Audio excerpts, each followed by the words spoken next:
Assalamualaikum warahmatullahi wabarakatuh. Alhamdulillahi haqqa hamdih wa ashhadu an la ilaha illallah wahdahu la syarika lah ta'ziman li majdih wa ashhadu anna Muhammadan abduhu wa salawatu rabbi wa salamu alaihi wa ala alihi wa ashabihi wa man sara ala nahjihi wa istanna bi sunnatihi ila yaumiddin. Kehadirat Allah, kembali di malam ini kita lanjutkan kajian dengan membaca buku Al-Lu'lu' wal Marjan fi mattafaqa alaihi syaikhan. Dan insyaallah kita membahas bab tentang na'udul Ka'bah wa bina'uha, renovasi Ka'bah.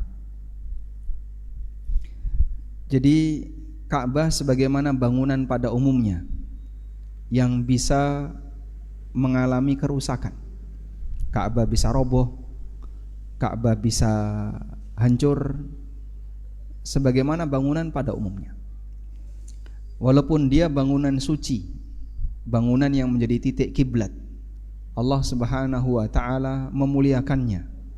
Tapi bukan berarti Ka'bah keluar dari status sebagai makhluk sebagaimana makhluk yang lain. Sebagaimana para nabi adalah makhluk Allah muliakan. Apakah nabi bisa sakit? Bahkan lebih dari sakit, nabi mati. Nabi bisa meninggal dunia. Karena itulah pemahaman kita tentang Ka'bah tidak boleh melebihi batas dari status Ka'bah. Sehingga kita tidak boleh meyakini bahwasanya Ka'bah bangunan sakti.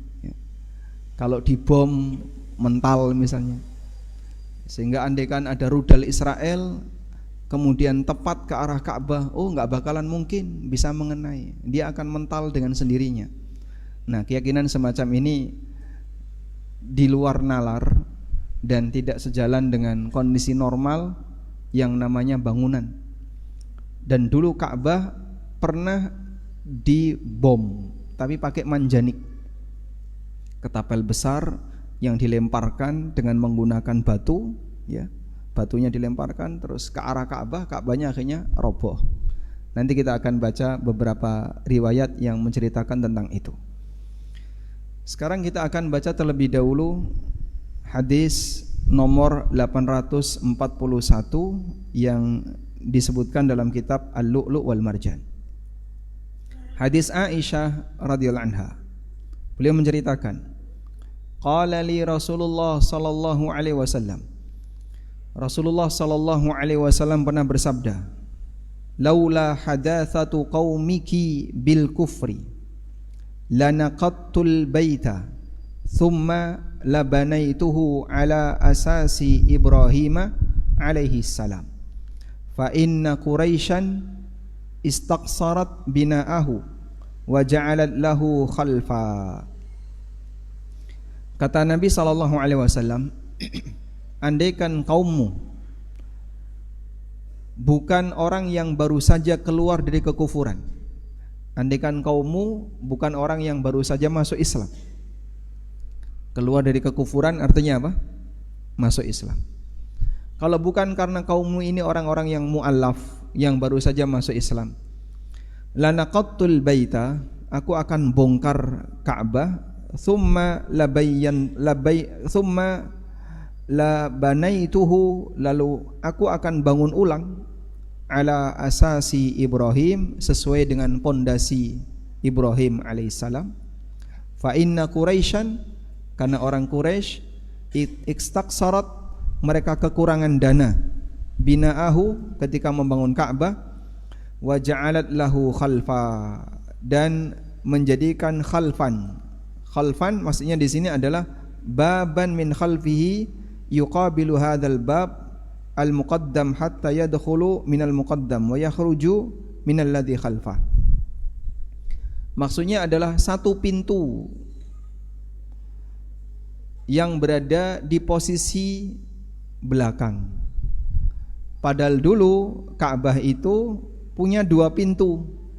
Ada pintu masuk, Anda pitung keluar. Tapi bangunan Ka'bah yang dibuat oleh orang Quraisy itu ada satu pintu. Pintu satunya ditutup, tinggal satu pintu. Pintu masuk dan pintu keluarnya sama. Dulu Ka'bah punya dua pintu. Ada pintu masuk, ada pintu keluar. Hadis sahih riwayat Bukhari. Kita baca lanjutannya. Hadis Aisyah radhiyallahu anha, istri Nabi sallallahu alaihi wasallam, bahwa Rasulullah sallallahu alaihi wasallam pernah bersabda kepada beliau, "Alam tara anna qaumaki lamma banawul Ka'bah iqtasaru an qawaidi Ibrahim." Tahukah kamu, wahai Aisyah, bahwa kaummu, yaitu penduduk Mekah, ketika mereka merenovasi Ka'bah, mereka mengurangi bangunannya tidak seluas qawaid Ibrahim, tidak seluas pondasi Ibrahim. Jadi antara bangunan asli yang dibangun oleh Ibrahim dengan bangunan yang dibuat oleh orang Quraisy, itu lebih luas bangunan Ibrahim. Bangunan Quraisy lebih kecil, Ka'bahnya lebih sempit. Faqultu ya Rasulullah, ala tarudduha ala qawaidi Ibrahim. Lalu Aisyah menyampaikan, ya Rasulullah, kenapa Anda tidak kembalikan bangunan Ka'bah sesuai dengan pondasi Ibrahim? Dan Nabi SAW tahu di mana titik-titik pondasi Ibrahim. Qala, kata beliau, laula hidthanu qaumiki bil kufri la fa'altu. Andaikan bukan karena alasan masyarakatmu baru saja masuk Islam, mereka adalah orang mu'allaf yang belum ngerti tentang syariat ini secara utuh, la fa'altu, akan aku lakukan itu. Tapi mengingat mereka orang yang baru masuk Islam, nah kalau Ka'bah direnovasi nanti mereka murtad. Ini kalau Ka'bah aku renovasi, wah nanti bisa membuat mereka jadi murtad. Ternyata selama ini Muhammad berusaha untuk menguasai kota Mekah, tujuannya untuk bongkar Ka'bah. Tujuannya untuk renovasi Ka'bah. Akhirnya malah mereka meninggalkan Islam dan kembali murtad, tidak percaya kepada Nabi sallallahu alaihi wasallam. Karena Ka'bah itu sangat dihormati. Sehingga kalau sampai beliau renovasi Ka'bah bisa menyebabkan kekacauan di masyarakat, menjadi pemicu chaos di masyarakat. Maka Nabi sallallahu alaihi wasallam tidak menghendaki itu, sehingga Rasulullah sallallahu alaihi wasallam biarkan Ka'bah apa adanya. Lebih penting menjaga iman daripada urusan bangunan. Lebih penting menjaga iman daripada urusan bangunan.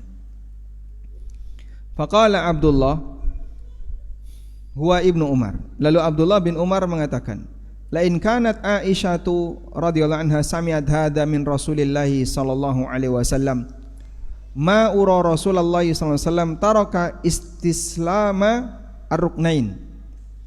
Jika Aisyah radhiyallahu anha mendengar hal ini dari Rasulullah sallallahu alaihi wasallam secara langsung, menurutku Nabi sallallahu alaihi wasallam tidaklah meninggalkan istilamar ruknain, menyentuh dua rukun, alladzi yaliyanil hijrah, illa annal baita lam yutammam ala qawaidi Ibrahim.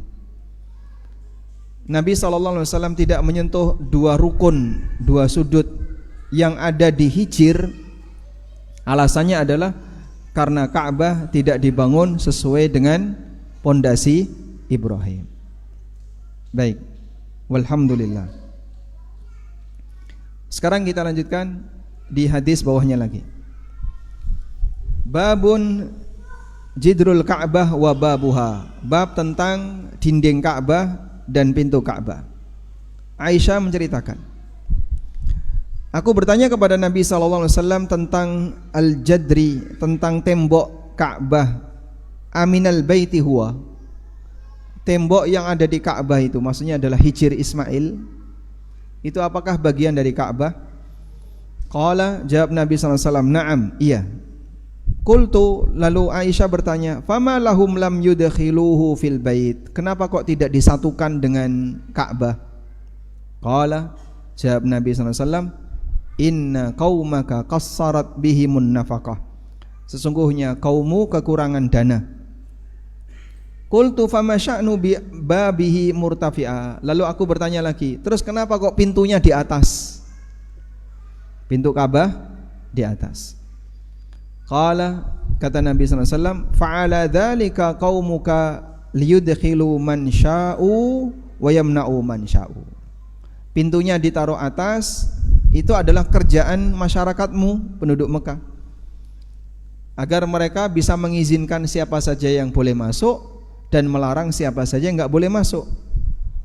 Walaula anna qaumaka haditsun ahduhum bil jahiliyah, andaikan bukan karena kaummu itu baru saja meninggalkan agama jahiliyah, baru saja masuk Islam, fa akhafu an tunkira qulubuhum, aku khawatir nanti mereka mengingkari praktek ini, maka akan aku satukan Hijri Ismail dengan Ka'bah dan aku taruh pintunya di bawah.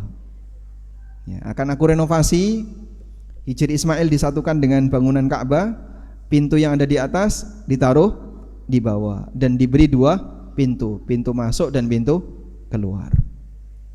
Baik, coba sekarang kita lihat gambar Ka'bah. Al-Ka'bah Al-Musyarrafah. Nah, ini mungkin yang paling terang ya. Seperti ini bangunan Ka'bah untuk saat ini. Pintunya ada di mana? Di atas ya. Pintunya ada di atas. Inilah pintu Ka'bah. Pintunya ada di atas. Dan ini namanya apa? Hijir. Orang mengenalnya dengan sebutan Hijir Ismail. Padahal tidak ada hubungannya dengan Nabi Ismail. Lebih parah lagi, ada yang menyebut kuburan Nabi Ismail. Nah itu orang yang bodohnya kebablasan. Tidak pernah ada kuburan Nabi. Dah? Di mana makam Ibrahim? Ini makam Ibrahim. Nah, di sudut ini kiri. Nah, yang paling kiri ketutupan. Nah, disinilah makam Ibrahim. Jadi makam Ibrahim kurang lebih searah dengan tembok yang ada pintunya. Di sini makam Ibrahim. Sudah? Di mana Hajar Aswad? Di titik ini, yang ada penunggunya ini. Ini dibesarin enggak bisa. Baik. Tayyib. Seperti ini bangunan Ka'bah sekarang. Dan bangunan Ka'bah sekarang ini adalah hasil renovasi terakhir di zaman Hajjaj bin Yusuf Ats-Tsaqafi. Kita akan baca sejarah Ka'bah.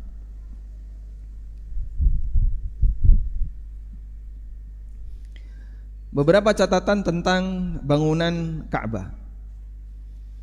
Pertama, Ka'bah adalah bangunan pertama di muka bumi. Sebagaimana yang Allah tegaskan di surat Ali Imran 96. Inna awwala baitin wudi'a lin-nasi lalladzi bi Bakkah mubarakah. Sesungguhnya rumah pertama yang Allah taruh di muka bumi adalah rumah yang ada di kota Bakkah. Dan nama lain dari kota Mekah adalah kota Bakkah. Kita mengimani itu, bahwa bangunan pertama di muka bumi adalah Ka'bah. Kenapa Allah sebut kota Mekah dengan kata Bakkah? Bakkah dari kata bakka ya buku, artinya mentung, nutuk, memukul. Li'annaha tabuku unuqal jababira, karena kota Mekah itu memenggal leher-leher orang yang sombong, sehingga Allah tidak ridho kota Mekah dikuasai oleh penguasa yang sombong. Yang kedua, ulama ahli sejarah berbeda pendapat siapakah yang pertama kali membangun Ka'bah. Badruddin Al-Aini dalam Umdatul Qari, syarah Sahih Bukhari, pernah menceritakan, wakhtalafu fi awwali man banal Ka'bah. Ulama beda pendapat mengenai siapa yang pertama kali bangun Ka'bah. Ada yang mengatakan yang pertama kali bangun Ka'bah adalah malaikat, agar mereka bisa tawaf di sana. Khaufan minallah, karena mereka takut kepada Allah. hina qalu, ketika para malaikat itu mengatakan, ataj'alu fiha may, apakah engkau akan menciptakan makhluk yang berbuat kerusakan di muka bumi? Ini pendapat yang pertama. Siapa yang bangun Ka'bah? Malaikat. Wakila, dan ada yang mengatakan yang bangun Ka'bah pertama kali salam, sebagaimana keterangan Ibnu Ishaq. Wakil, dan ada yang mengatakan yang pertama kali bangun Ka'bah adalah Nabi Syith alaihissalam. Syith.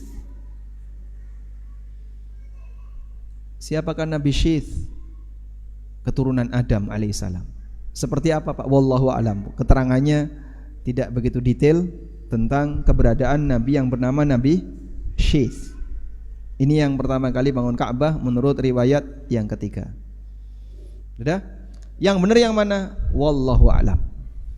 Wal ilmu indallah. Yang jelas ini bangunan pertama. Kalau kita mengakui bahwa pendapat yang mengatakan yang pertama kali bangun Ka'bah adalah Nabi Adam, berarti Nabi Adam ketika itu tidak membuat bangunan sebelum membangun Ka'bah. Selanjutnya, awalnya Ka'bah adalah bangunan dengan susunan batu tanpa semen atau tanpa bahan perekat yang lainnya, sehingga cuma batu disusun.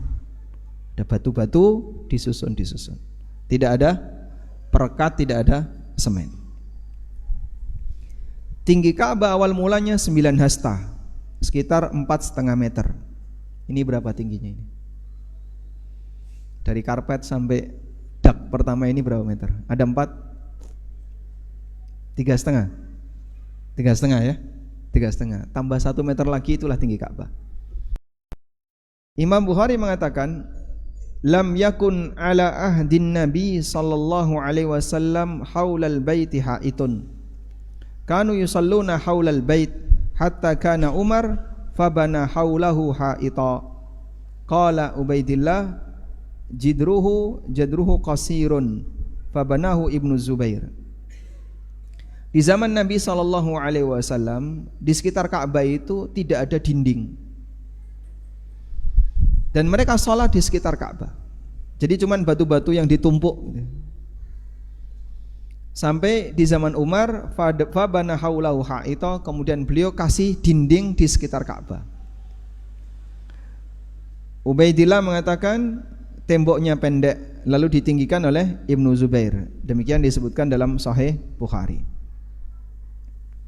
Catatan nomor 5. Dulu Ka'bah hanya memiliki 2 sudut, rukun Hajar Aswad dan rukun Yamani saja. Sementara sisi yang lain bentuknya seperti setengah lingkaran, sehingga Ka'bah dulu itu seperti huruf D. Aslinya Ka'bah itu begini. Aslinya ya, seperti huruf D.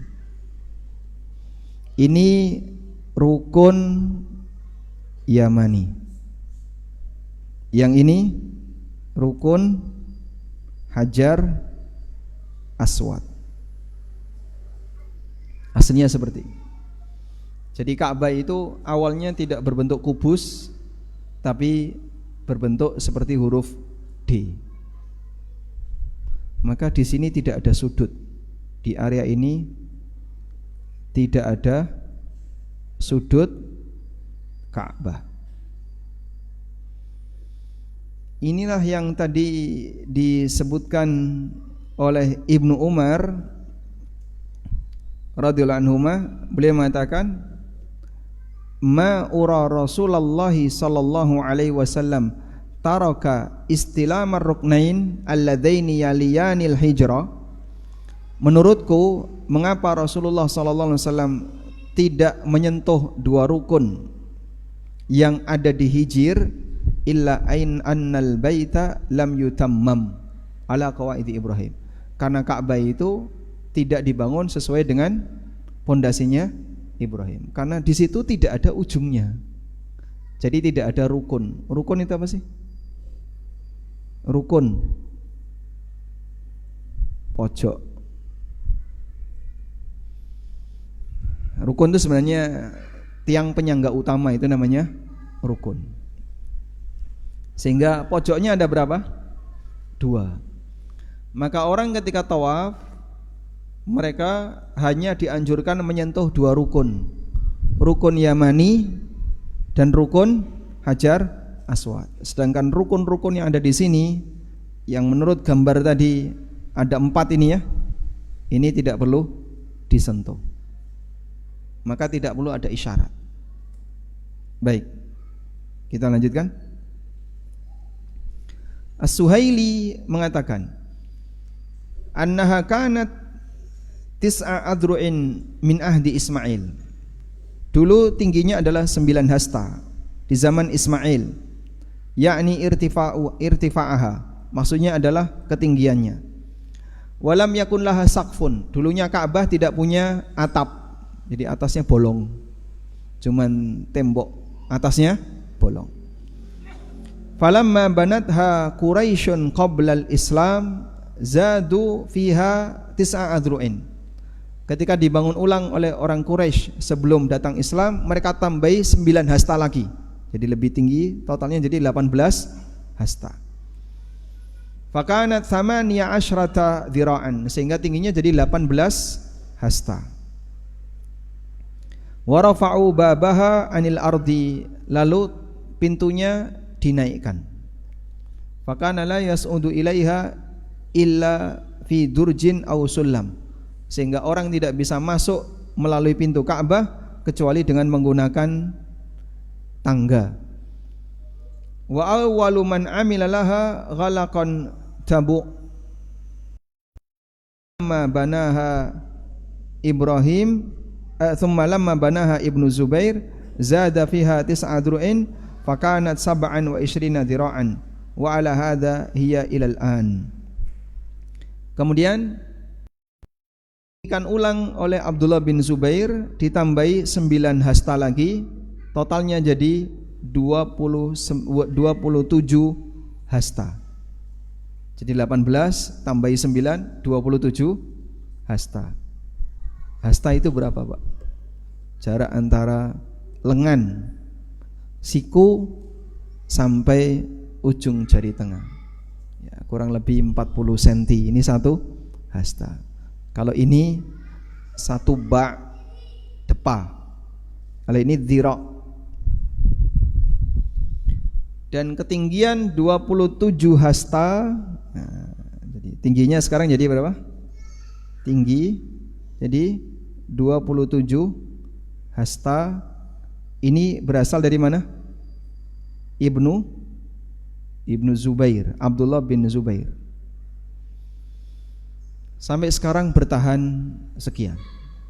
Demikian keterangan As-Suhaili, sehingga tinggi Ka'bah sampai saat ini bertahan di 27 hasta. Al-Hafidz Ibnu Hajar menyebutkan, akhrajahu Abdur Razzaq wa min tariqihi Al-Hakim wa Tabrani qala kanatil Ka'batu fil jahiliyah mabniyatun birradmi laisa fiha madar wa kanat qadra ma yaqtahimuha al-anaku wa kanat thiyabuha tudau 'alaiha wa tusdal sadlan kanat dzata ruknaini kahayati hadhil halqah. Diriwayatkan oleh Abdul Razzaq dari Al-Hakim dan At-Tabrani bahwa Ka'bah di zaman jahiliyah itu dibangun dengan ar-radmi, tumpukan batu bata. Tidak ada madar, tidak ada campuran dari serat-serat rumput. Nah, biasanya orang kalau dulu dia bikin bangunan, ada lumpur dikasih serat terus dijadikan bata. Nah, ini tidak ada serat-serat seperti itu. Dan tingginya itu setinggi orang bisa melongok dengan lehernya. Yaktahimuha al-anak. Wa kanat thiyabuha tudau 'alaiha tusdal. Sementara kiswahnya itu cuman disampirkan. Nah, disampirkan itu bahasa Indonesianya. Ya, cuman ditaruh gitu aja ya. kain-kain di sampirne di Ka'bah. Ini namanya disampirkan. Nah, apa namanya ini? Cuman diletakkan begini ya. Tusdalu sadlan, dan dibiarkan menjuntai ke bawah. Karena nggak ada atapnya, sehingga cuma ditaruh kayak gini aja. Atasnya bolong. Wa kanat dzata ruknain, punya dua pojok, kahayati hadhil halqah, seperti lingkaran ini. Nah, kayak gini. Jadinya kayak huruf D, 1 2, ininya D. Renovasi Ka'bah terjadi ketika Nabi SAW berusia 35 tahun. Setelah ada banjir yang menerpa Ka'bah, sehingga Ka'bah ambruk, lalu dibangun ulang. Saat mau renovasi, mereka ragu untuk membongkarnya karena peristiwa yang dialami oleh Abraha saat hendak merobohkan Ka'bah. Jadi pasca banjir Ka'bah roboh, ada puing-puing yang tersisa. Nah, mau renovasi kan bingung ini. Ini puing-puingnya gimana? Dirobohkan sekalian, terus dibangun ulang, atau dibiarkan saja? Itu sampai terjadi beda pendapat di antara orang Quraisy. Bingung mereka. Mereka nggak berani merobohkan, takut seperti Abraha yang datang mau merobohkan Ka'bah, lalu diserang oleh burung-burung yang membawa batu berupa kerikil panas. Sampai akhirnya Al-Walid bin Mughirah, inilah orang yang pertama kali berani membongkar puing-puing Ka'bah. Dia datang ke puing-puing tadi, kemudian berusaha untuk membongkarnya. Lalu sambil mengatakan, aturiduna bihadmihal islah amin isa'ah. Kalau kita membongkar puing-puingnya, tujuannya apa? Untuk memperbaiki atau merusak? Qalu bal islah. Mereka tujuannya untuk memperbaiki. Qala innallaha la yuhlikul muslihin. Allah Ta'ala tidak akan membinasakan orang yang mau memperbaiki. Nah, saat Al-Walid bin Mughirah itu bongkar puing-puingnya, orang Quraisy nungguin. Ini kualat gak orang ini? Jangan-jangan disambar petir, jangan-jangan mati di tempat. Akhirnya ditungguin, diperhatikan. Walid bin Mughirah, nasibnya dinantikan oleh orang musyrik, dan dia tidak masalah. Sehingga saat dia selamat, tidak ada masalah, barulah orang musyrik yang lain berani ikut-ikutan bongkar. Itu sama seperti di tempat kita ya. Ada orang mau nebang pohon apa? Pohon keramat misalnya. Ini pohon yang sudah berusia lama, pohonnya gede, akarnya di pohon apa? Beringin. Ya, Pak, tapi ini kan ada pembangunan, pohon ini harus ditebang. Rano sing wani, majulah orang pertama. Mana bismillah. Dia nebang pohon itu pakai kapak. Yang lainnya nonton. Coba lihat, engko nek kesurupan. Nah, begitu dia tebang, toh kesurupan bener. Tambah gak karuan nanti. Orang jadi malah ketakutan. Wa qalu, dan mereka mengatakan, nandur fa in usiba lam nahdim minha syai'a. Coba kita lihat Al-Walid bin Mughirah. Nanti kalau dia kesurupan, wah jangan ikut-ikutan. Waradadnaha kama kanat. Begitu ternyata dia tidak mengalami apapun, tetap selamat sehat walafiat, barulah kemudian mereka bareng-bareng bongkar Ka'bah. Faqad radiyallahu ma sana'na, berarti Allah ridha dengan apa yang kami lakukan. Jadi mereka beriman kalau Ka'bah ini adalah milik Allah dan Allah yang menjaganya, walaupun di saat yang sama mereka berbuat syirik. Tapi mereka mengimani siapa yang berani ganggu Ka'bah nanti akan berhadapan dengan Tuhannya Ka'bah. Sampai mereka ketakutan ketika mau bongkar puing-puing Ka'bah. Siapa Al-Walid bin Mughirah ini? Hah? Ayahnya Khalid bin Walid. Tapi dia mati kafir, penjahat. Setelah Nabi SAW diutus oleh Allah, Al-Walid bin Mughirah termasuk tokoh besar yang memusuhi Rasulullah sallallahu alaihi wasallam. Sekarang kita lihat penggalan cerita dari Fathul Bari. Al-Hafidz Ibnu Hajar menyebutkan, fa'aqbalat safinatun minar Rum hatta idza kanu qariban min Jaddah inkasarat fa kharajat Quraisyun lita'khudha khashabaha fawajadur rumiyya alladhi fiha najjaran faqadimu bihi wa bil khashabi liyabnu bihil baita. Diceritakan oleh Al-Hafidz Ibnu Hajar, ada perahu Romawi yang terdampar di dekat daerah Jeddah. Jeddah itu sudah ada sejak masa silam ya.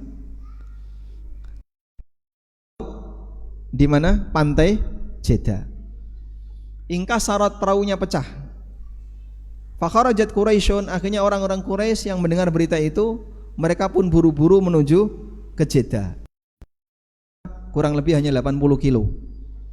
Ditempuh dalam perjalanan sehari di masa silam. Mereka berbondong-bondong datang ke Jeddah untuk mengambil kayunya. Akhirnya mereka jumpai, ternyata yang terdampar ini adalah orang Romawi. Di tengah rombongan orang Romawi itu ada tukang kayu. Akhirnya mereka bawa tukang kayu ini berikut kayu-kayunya untuk dipakai renovasi Ka'bah. Fakanu kullama aradul qurba minhu lihadmihi badat lahum hayyah. Nah, setiap kali mau bongkar puing-puingnya, tiba-tiba ada ular yang muncul di bebatuan puing-puing tadi. Fatihatun faha, ular itu membuka mulutnya. Fa ba'atsallahu tayran a'dhama minan nasri fa gharaza makhalibahu fiha fa'alqaha nahwa ajyad. Lalu Allah Subhanahu wa taala mengirim seekor burung yang lebih gede ukurannya daripada nasr, ya seperti elang lah. Elang itu banyak macamnya, salah satu namanya elang nasr. Lalu diterkam dengan cakarnya, kemudian ular tadi dibuang ke daerah Ajyad. Jalan Ajyad itu sampai sekarang masih ada. Jalan Ajyad. Fahadamat Quraisyun al-Ka'bata. Lalu setelah itu puing-puingnya dibongkar, wa banauha bihijaratil wadi, kemudian ditinggikan dengan menggunakan bebatuan yang ada di lembah tersebut. Farafa'uha fis sama' 20 dhira'an. Kemudian ditinggikan sampai 20 dhira'. Demikian keterangan yang disampaikan oleh Al-Hafidz Ibnu Hajar. Masih ada lagi enggak Pak penjelasan yang lainnya? Masih banyak, kurang 3 halaman. Insyaallah akan kita baca setelah mendengarkan adzan Isya. Wassallallahu ala nabiyyina Muhammadin wa ala alihi wa sahbihi wasallam.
Alhamdulillah wassalatu wassalamu ala Rasulillah wa ala alihi wa sahbihi wa mawalah wa ashhadu an la ilaha illallah wahdahu la syarikalah wa ashhadu anna Muhammadan abduhu wa rasuluh.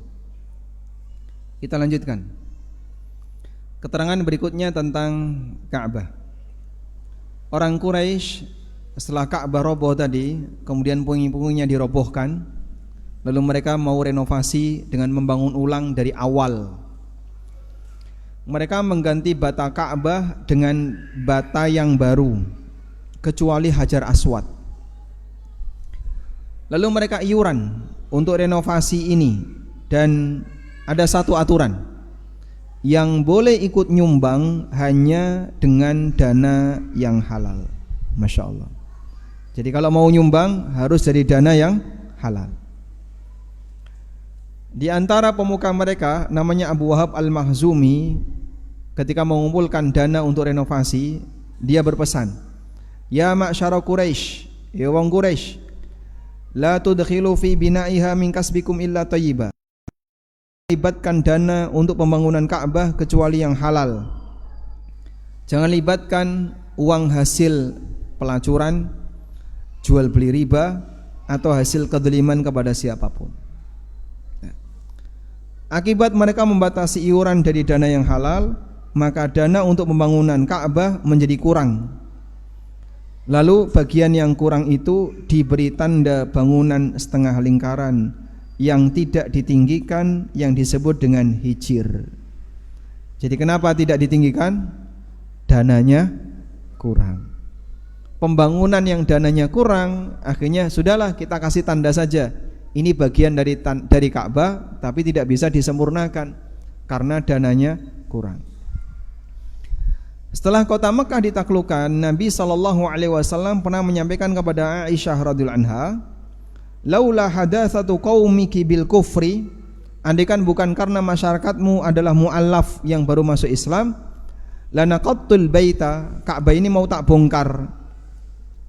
Tsumma labanaituhu ala asasi Ibrahim alaihissalam, lalu akan aku bangun sesuai dengan pondasi Ibrahim.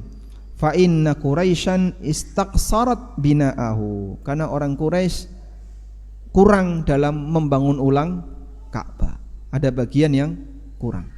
Dan tadi sudah kita baca hadisnya, hadis sahih riwayat Bukhari.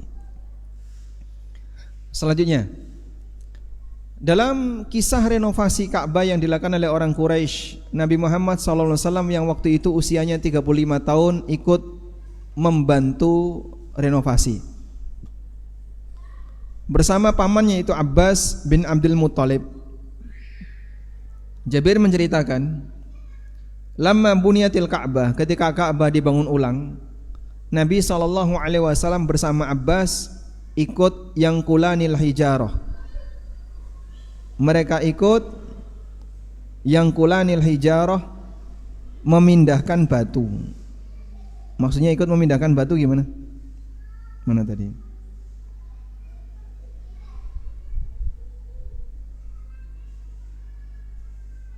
Nah ini ya. Jadi ikut gotong royong memindahkan batu. Faqala Abbas, lalu Abbas menyampaikan kepada Nabi SAW, ij'al izaraka ala raqabatik yakika minal hijarah. Coba sarungmu, sarung ya, ikat di lehermu. Sarung diikat di leher. Jadinya gimana Pak? Jadinya gimana kalau sarung diikat di leher? Nanti bawahnya jadi naik. Sarungmu ikat di lehermu, yakika minal hijarah, biar nanti kalau kamu ngangkat tertadai oleh sarung. Ya. Fakhara ilal ardi, saat Nabi SAW mengikat sarungnya di leher beliau, lalu ngangkat batu, ternyata beliau jatuh. Saat jatuh, auratnya tersingkap. Wa tamahat ainahu ilas sama, Nabi SAW sempat melihat ke arah atas. Tsumma afaqa, ketika beliau sadar, faqala, beliau mengatakan, izari izari, sarungku sarungku. Fashadda alaihi izarahu, kemudian Nabi SAW mengencangkan sarungnya. Akhirnya sarungnya dilepas, ikatannya ditaruh di bawah karena sempat tersingkap. Dan ini salah satu di antara peristiwa di mana dulu kain tuh mahal dan barang langka, sehingga terkadang ada orang punya satu kain, nggak punya celana. Sebagaimana Nabi Musa alaihissalam pernah terlihat auratnya, dan beliau sallallahu alaihi wasallam sempat mengalami situasi seperti itu. Baik, kita beralih ke cuplikan yang lain. Orang Quraisy membagi tugas secara merata di antara para kabilah di Mekah hingga semua bagian Ka'bah telah selesai dipasang kecuali Hajar Aswad. Maka timbullah ketegangan di antara mereka karena masing-masing suku rebutan untuk memasang Hajar Aswad. Hampir terjadi peperangan. Rebutan siapa yang paling berhak memasang Hajar Aswad. Kalau temboknya semuanya ikut nimbrung, dari suku A, suku B, dari Bani A, Bani B, Bani Makhzum ikut, Bani Adi ikut, Bani Taim ikut, dari Bani ini ikut semuanya. Nah ini Hajar Aswad nanti siapa yang masang? Padahal itu yang paling mulia. Rebutan mereka sampai hampir saja apa? Terjadi peperangan.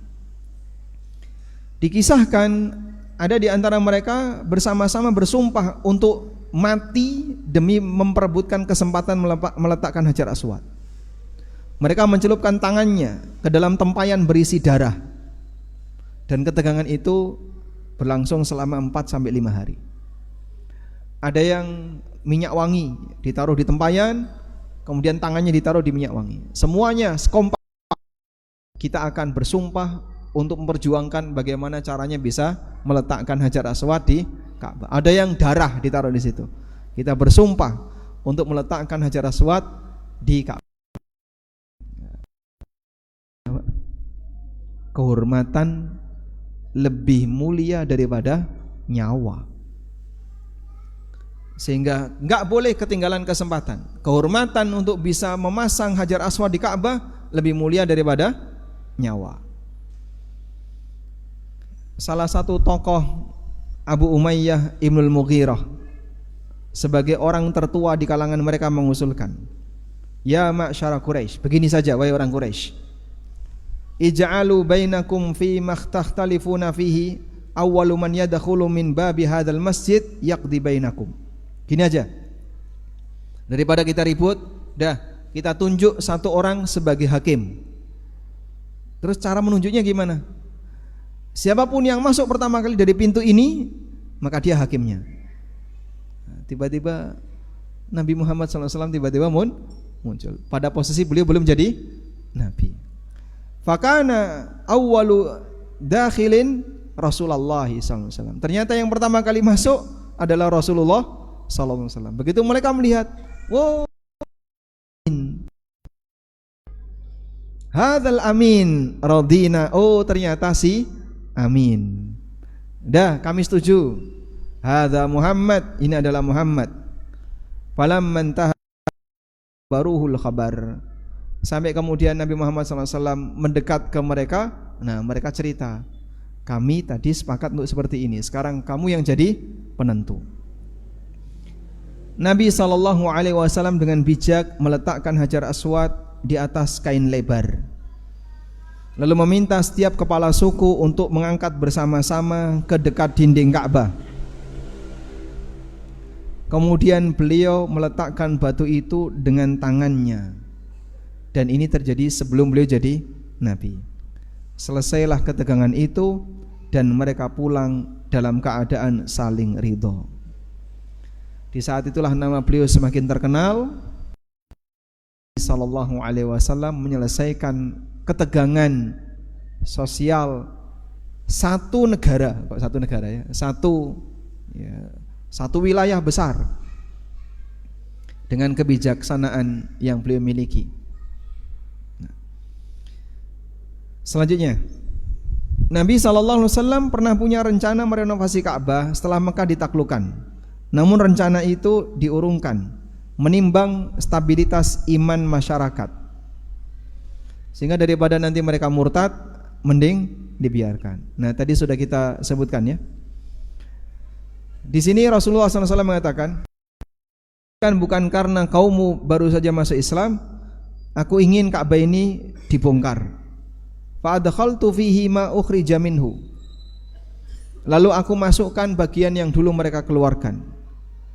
Aku taruh di bawah pintunya dan aku jadikan dua pintu, pintu timur dan pintu barat. Fa balagtu bihi asasa Ibrahim, sehingga sesuai dengan pondasi Ibrahim.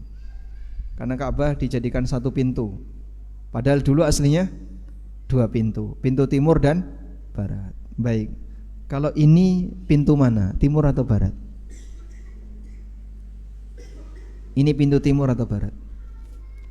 Hah? Bingung. Neng kono salatnya madhep ngulon, Pak Ustaz. Di Masjidil Haram salatnya madhep mana, Pak? Ngulon tau ngetan? Hah? Salatnya madhep ngulon. Di Ka'bah, di Masjidil Haram kita salatnya menghadap ke mana? Ka'bah. Arahnya kemana? Bingung arah.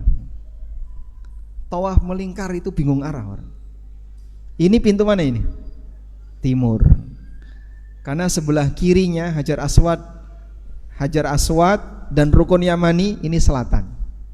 Nah, berarti kanannya selatan, ini selatan. Kanannya selatan, timur. Jadi ini pintu timur. Yang ditutup pintu barat. Tinggal satu.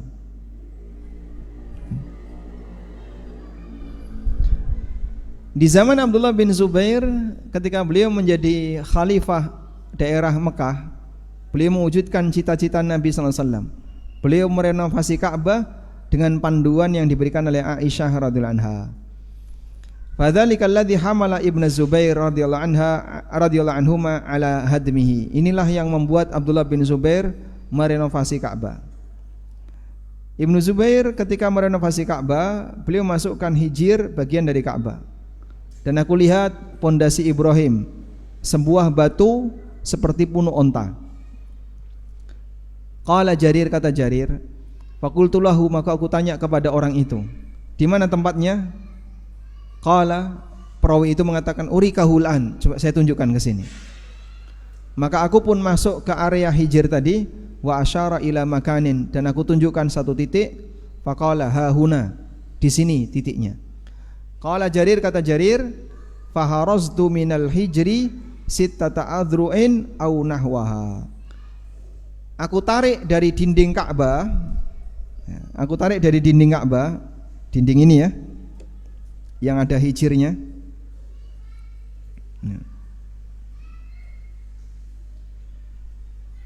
Ini hijir, ditarik dari dinding Ka'bah ini 6 hasta. Jadi area yang tidak masuk wilayah Ka'bah, tidak disatukan dengan Ka'bah, itu pondasi Ibrahim 6 hasta. Lanjut. Renovasi yang dilakukan oleh Abdullah bin Zubair, tinggi Ka'bah ditambah 10 hasta sehingga menjadi 28. Yang sebelumnya berapa? 8. Hijir semuanya dimasukkan ke dalam bagian Ka'bah. Pintu Ka'bah awalnya tinggi diturunkan sehingga sejajar dengan tanah. Dibuat 2 pintu, pintu masuk dan pintu keluar. Nah, yang terakhir dibongkar lagi di zaman Hajjaj bin Yusuf Ats-Tsaqafi setelah Abdullah bin Zubair dibunuh. Dia menulis surat kepada Khalifah Abdul Malik bin Marwan perlihat pembangunan Ka'bah yang telah diubah oleh Abdullah bin Zubair. Lalu Abdul Malik memerintahkan untuk dikembalikan seperti semula, bangunan orang Quraisy di masa jahiliyah. Ya? Dan ini terjadi di masa Khalifah Abdul Malik bin Marwan. Setelah Khalifah Abdul Malik mengetahui bahwa bangunan Abdullah bin Zubair adalah cita-cita Nabi SAW, beliau pun menyesal. Waja'an tariqi Abi Quza'ah qala bainama Abdul Malik yatufu bil bait. Ketika Abdul Malik sedang tawaf di Ka'bah, idh qal, ada orang yang mengatakan, qatalallahu Ibnu Zubair haitsu yakdzibu ala ummil mu'minin, fadzakara al hadits. semoga Allah melaknat Ibnu Zubair, dia berdusta atas nama Ummul Mukminin. Kemudian diceritakan hadis aslinya. Maka Al-Harits mengatakan kepada Abdul Malik, la taqul hadza ya Amirul Mukminin, jangan kamu ngomong kayak gitu wahai Amirul Mukminin. Aku mendengar Aisyah radhiyallahu anha menyampaikan ini. Faqala law kuntu sami'tuhu qabla an uhdimahu la taraktuhu ala bina Ibnu Zubair. Andaikan tadi saya sudah tahu sebelum saya bongkar, akan saya biarkan seperti bangunannya Ibnu Az-Zubair. Beliau menyesal sudah terlanjur renovasi. Nah, di zaman Khalifah Harun Ar-Rasyid, beliau pernah punya rencana untuk renovasi Ka'bah seperti bangunan Abdullah bin Zubair. Tapi sebelum itu beliau tanya kepada Imam Malik. Lalu Imam Malik memberikan jawaban. Aku bersumpah atas nama Allah wahai Amirul Mukminin, jangan jadikan Ka'bah ini sebagai mainan para raja, sehingga nanti wibawa Ka'bah jadi hilang. Setiap kali ada raja baru renovasi. Nah, nanti Khalifah Harun Ar-Rasyid renovasi, Khalifah mana lagi renovasi. Akhirnya wibawa Ka'bah jadi hilang. Terlalu sering renovasi. Sehingga dibiarkanlah seperti sekarang. Jadi sekarang itu bangunannya siapa? Hajjaj bin Yusuf Ats-Tsaqafi. Dan Allah takdirkan seperti itu. Wallahu ta'ala alam. An-Nawawi menyimpulkan Ka'bah direnovasi 5 kali sepanjang sejarah manusia. Jelaskan 5 kali itu tugas ya. Jawabannya ada di bawah ini. Wassallallahu ala nabiyyina Muhammadin wa ala alihi wa sahbihi wa sallam. Wa akhiru da'wana alhamdulillahi rabbil alamin. Wassalamualaikum warahmatullahi wabarakatuh.